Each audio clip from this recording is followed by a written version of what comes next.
쇼펜하우어는 19세기 독일의 철학계를 뒤흔든 천재적인 인물 중 하나입니다. 그의 철학적 업적은 칸트의 사상을 비판적으로 받아들이고 확장함으로써 독자적인 철학적 체계를 구축하는 데 있습니다. 특히 그의 대표작인 의지와 표상으로서의 세계는 형이상학적 의지주의와 철학적 비관주의를 섞어놓은 작품으로 그의 철학적 상상력과 독창성을 잘 보여줍니다. 쇼펜하우어는 단순히 서양 철학에만 관심을 두지 않았습니다. 오히려 그는 동양 철학과 종교에도 큰 관심을 가졌으며 이를 철학적 연구에 접목시키는 데 많은 시간을 할애했습니다. 이러한 독특한 시각과 넓은 시야는 그의 철학적 이해를 보다 깊게 이해하는 데 도움이 됩니다. 따라서 쇼펜하우어의 명언 중에는 우리의 고정관념을 깨는 내용이 많이 담겨 있습니다.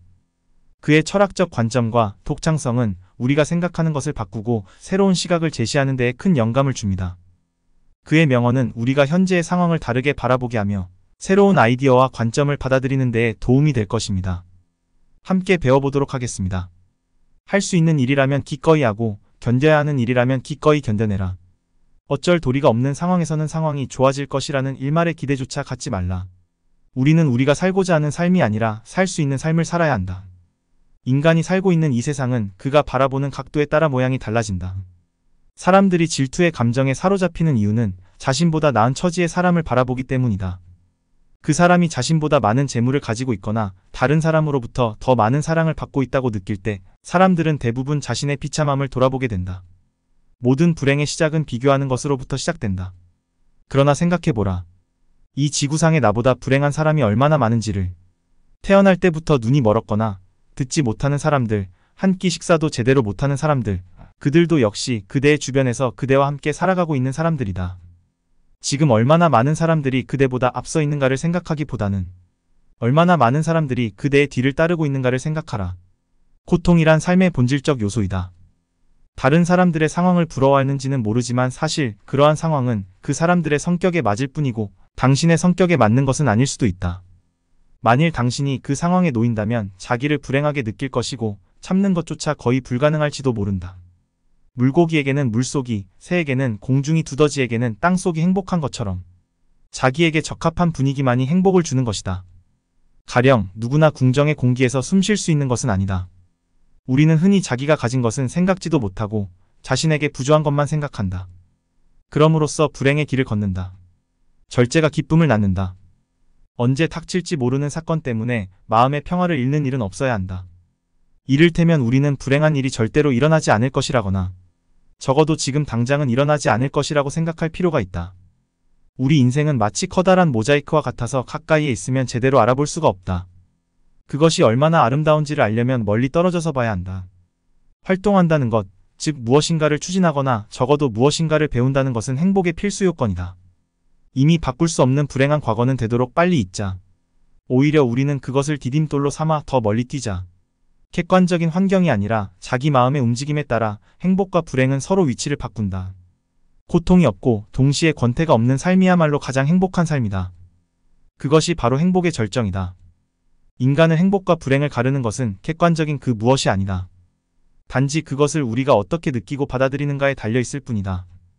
그리고 그런 느낌과 인식은 훌륭한 건강을 전제로 할 때만 올바를 수 있다. 건강하면 모든 것이 기쁨의 원천이 된다. 행복은 건강이라는 나무에서 피어나는 꽃이다. 건강한 몸과 마음을 유지하기 위해 부단히 노력해야만 한다.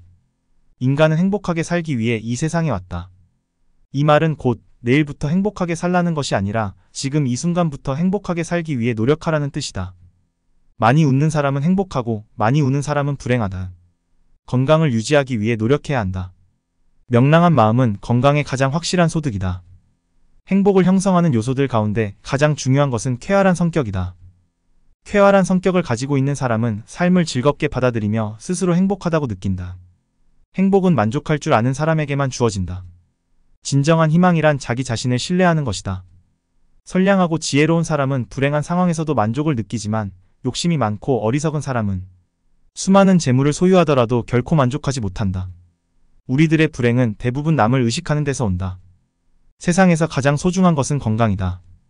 그 다음으로 중요한 것은 마음의 평화와 정신의 안정이다. 우리들의 행복은 건강에 의해 좌우되는 것이 필연이다. 실질적으로 건강은 모든 즐거움과 기쁨의 원천이다. 고독은 뛰어난 정신을 지닌 자의 운명이다. 사교가 뛰어난 사람들은 대체로 평범한 사람이라고 평가해도 좋다. 그러나 비사교적인 사람들, 특히 남들과 잘 어울리지 못하는 외로운 영혼들은 어떤 면에서 뛰어난 능력을 가진 인물로 봐도 좋다. 모든 불행은 타인과의 비교로부터 시작된다.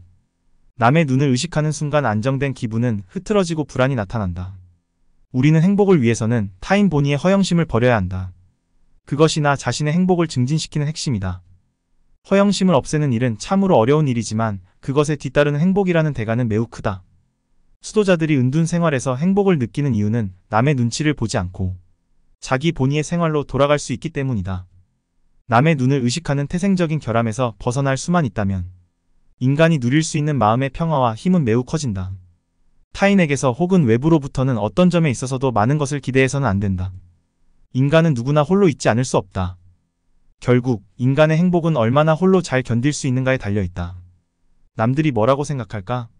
늘 이런 생각에 사로잡혀 사는 사람은 노예일 뿐이다.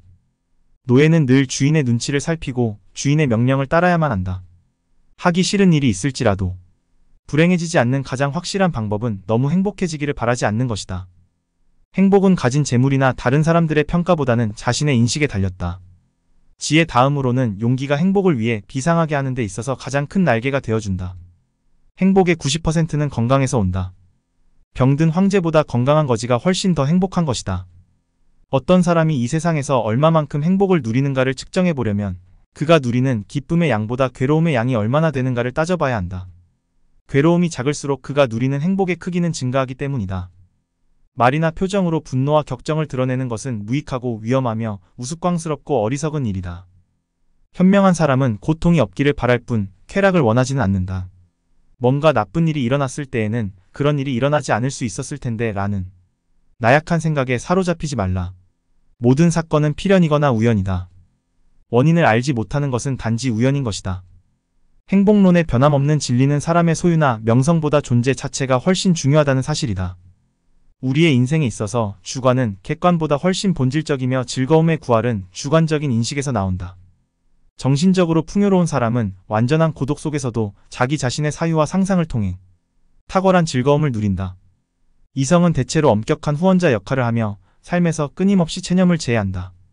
일의 내용이나 결과보다 더욱 중요한 것은 그 사람이 그 일에 대해 어떻게 생각하느냐이다. 후회란 자신을 고문하는 짓이다. 질투는 부도덕과 불행의 가시를 품고 있다. 인간의 모든 고뇌와 고통, 불안과 의기소침의 대부분은 상대방이 나를 어떻게 생각할까 라는 걱정에서 나온다. 우리들의 질투나 증오심도 대체로 같은 뿌리에서 자란 가지들이다. 우리는 흔히 우리가 갖지 못한 것을 바라볼 때마다 만일 저것이 내 것이라면 얼마나 좋을까? 라고 생각한다. 그럼으로써 자신의 결핍을 인식하며 불행을 느끼게 된다. 그러나 우리는 그 대신 자신이 소유한 것을 바라보면서 만일 이것을 잃어버린다면 얼마나 고통스러울까? 이를 생각해봐야 한다. 타인의 잘못을 고친다는 것은 거의 불가능한 일이다. 비록 천하고 가련하며 비웃음을 받아 마땅한 사람이라 할지라도 그의 인격을 무시해서는 안 된다. 오히려 모든 사람들의 인격 속에 존재하는 영원성이나 불멸성을 찾는 것이 필요하다. 아무리 나쁜 인격자를 만난다 하더라도 그래 세상에는 저런 존재도 필요하지라고 생각해야만 한다. 우리의 인생은 수많은 기쁨과 고통의 연속이다. 그러므로 어떤 일에 성공했다고 해서 자만할 필요가 없고 실패했다고 해서 좌절할 필요 없는 것이다. 우리는 자신의 능력을 지혜롭게 활용함으로써 진정한 행복을 맛볼 수 있다. 자신의 능력을 정확히 파악하여 자신에게 알맞은 일을 찾는다면 행복을 느끼기는 쉬울 것이다. 헤라클레스처럼 어마어마한 힘을 가진 사람이 보석 세공을 하거나 학문 연구를 한다면 그는 타고난 자신의 능력을 제대로 발휘하지 못할 것이다. 자신에게 어울리지 않는 일을 선택하는 사람은 불행을 면하기 어렵다. 타인들의 기준에 따라 사는 사람은 결국 그들의 노예일 뿐이다. 남의 눈을 의식하지 않고 남들이 알아주는 것을 초월해서 사는 사람은 행복하다. 인간은 행복할 때 행복한 줄 모르다가 불행이 닥쳐야 비로소 그때 자신이 행복했었다는 것을 깨닫는다. 모든 불행과 괴로움에 가장 효과적으로 대처하는 방법은 자신보다 더욱 비참한 사람들을 바라보는 일이다. 이것은 누구나 실천할 수 있는 비법이다. 가령 내가 지금 아파서 병실에 누워있다면, 나의 연인, 나의 친구가 없다면, 나의 가족이 없다면, 세상은 시도 때도 없이 변하기 때문에 기쁨이 슬픔의 원인이 되기도 하고 슬픔이 뜻밖의 기쁨으로 변할 수도 있다. 그러므로 우리의 머리로 인간사의 기륭화복을 미리 판단해서는 안 된다. 슬픔의 눈물을 흘려본 사람만이 기쁨의 눈물을 흘릴 수 있다. 미래를 향한 근심은 자주 무익하지만 과거를 향한 그리움은 항상 무익하다. 인간은 웃음과 울음을 통해 자신이 가진 감정을 드러낸다. 웃음은 기쁨과 행복을, 울음은 슬픔과 증오를. 기쁨이 충만한 삶, 그곳에는 행복이 미소 짓는다. 쾌활한 성격은 행복을 배달하는 집배원이다. 쾌활함이라는 보물을 얻기 위해 노력하라.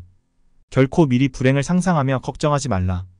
눈앞에 불행이 선명하게 나타나기 전에는 결코 걱정하지 않는 것? 그것이 바로 지혜로운 자의 생활이다.